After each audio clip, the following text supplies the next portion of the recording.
இன்றைக்கி மதிய லஞ்சுக்கு அவரைக்காய் பொரியல் பண்ணேன். இந்த அவரைக்காய் பொரியல் எப்படி பண்ணலான்றத வாங்க வீடியோவில் பார்க்கலாம். இந்த அவரைக்காய் பொரியல் பண்ணுறதுக்கு நான் ஒரு 250 கிராம் அவரைக்காய் எடுத்து கழுவி சுத்தம் பண்ணி நல்லா பொடியாக நறுக்கி வச்சுட்டேன். அவரைக்காய் நிறைய நார்ச்சத்து உள்ள ஒரு காய்கறிங்க. அதனால் லஞ்ச் பாக்ஸ்க்கு எப்போவுமே உங்கள் குழந்தைங்களுக்கு இந்த மாதிரி ஒரு டைம் செஞ்சு கொடுத்து பாருங்கள். அந்த காய் வேணான்னு சொல்லாமல் விரும்பி சாப்பிடுவாங்க.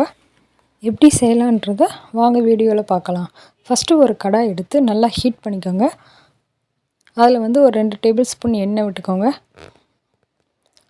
எண்ணெய் நல்லா சூடானதுக்கப்புறம் கடுகு உளுந்தம் பருப்பு அது நல்லா பொரிஞ்சதுக்கப்புறம்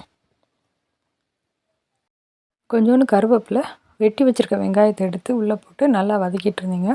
ரொம்பலாம் வதங்க வேணாம், சும்மா லைட்டாக கண்ணாடி பதம் வந்தால் போதும். வெங்காயத்துக்கு தேவையான உப்பு இதிலே கொஞ்சோண்டு ஆட் பண்ணிக்கோங்க. இந்த அளவுக்கு வதங்கினதுக்கப்புறம் நம்ம எடுத்து வச்சுருக்க காய்கறியை உள்ளே போட்டுருங்க. நான் இன்றைக்கி ரொம்ப நல்லா ஃப்ரெஷ்ஷான அவரைக்காயாக இருந்துச்சு, ரொம்ப சூப்பராகவே இருந்துச்சு. நீங்களும் இந்த மாதிரி பார்த்து வாங்குங்க. இப்போ அவரைக்காய்க்கு தேவையான உப்பு போட்டுக்கோங்க.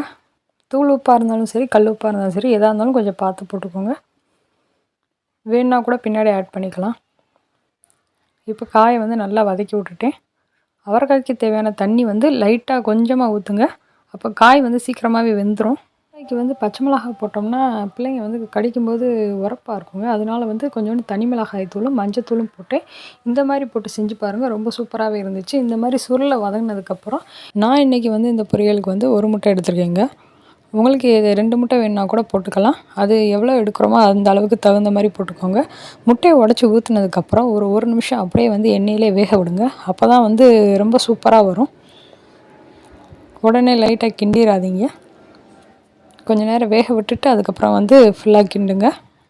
இப்போ பாருங்கள், அந்த முட்டையும் அவரைக்காயும் ரொம்ப நல்லாவே சூப்பராக வெந்து வந்திருக்கு. இந்த சேனல் பிடிச்சிருந்துச்சுன்னா லைக் பண்ணுங்கள், ஷேர் பண்ணுங்கள், சப்ஸ்கிரைப் பண்ணுங்கள். மறக்காமல் இந்த ரெசிபி செஞ்சு பாருங்கள். நன்றி.